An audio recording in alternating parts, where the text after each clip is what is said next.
ఆ రోజులే బాగున్నాయి. టెన్షన్లు, ఒత్తిళ్లు, డబ్బు సంపాదన ఇలా అతిగా ఆలోచనలు లేకుండా ఉన్నంతలో కుటుంబమంతా కలిసి ఆనందంగా గడిపిన ఆ రోజులే బాగున్నాయి. ఆదివారం ఆటలాడుతూ అన్నాన్ని మరచిన ఆ రోజులే బాగున్నాయి. మినరల్ వాటర్ గోల లేకుండా కుళాయి దగ్గర, బోరింగుల దగ్గర, బావుల దగ్గర నీళ్లు తాగిన ఆ రోజులే బాగున్నాయి. ఎండాకాలం చలివేంద్రాల్లోని చల్లని నీళ్ల కోసం ఎర్రని ఎండని సైతం లెక్క చేయని ఆ రోజులే బాగున్నాయి. వందల కొద్దీ ఛానళ్లు లేకున్నా ఉన్న ఒక్క దూరదర్శన్లో శుక్రవారం చిత్రలహరి, ఆదివారం సినిమా కోసం వారమంతా ఎదురు చూసిన ఆ రోజులే బాగున్నాయి. సెలవుల్లో అమ్మమ్మ, నానమ్మల ఊళ్లకు వెళ్లి ఇంటికి రావాలనే ఆలోచనే లేని ఆ రోజులే బాగున్నాయి.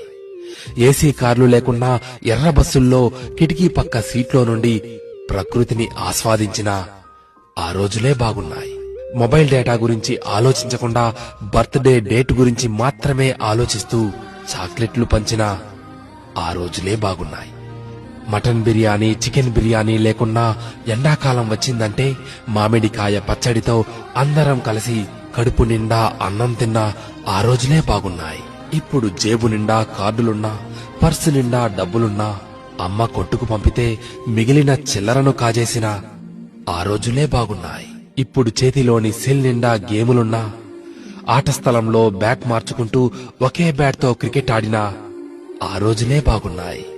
ఇప్పుడు బీరువా నిండా జీన్స్ ప్యాంట్స్, టీషర్ట్లు ఉన్నా 2-3 నిక్కర్లతో, కురచ షర్ట్లతో బడికి వెళ్లిన ఆ రోజులే బాగున్నాయి.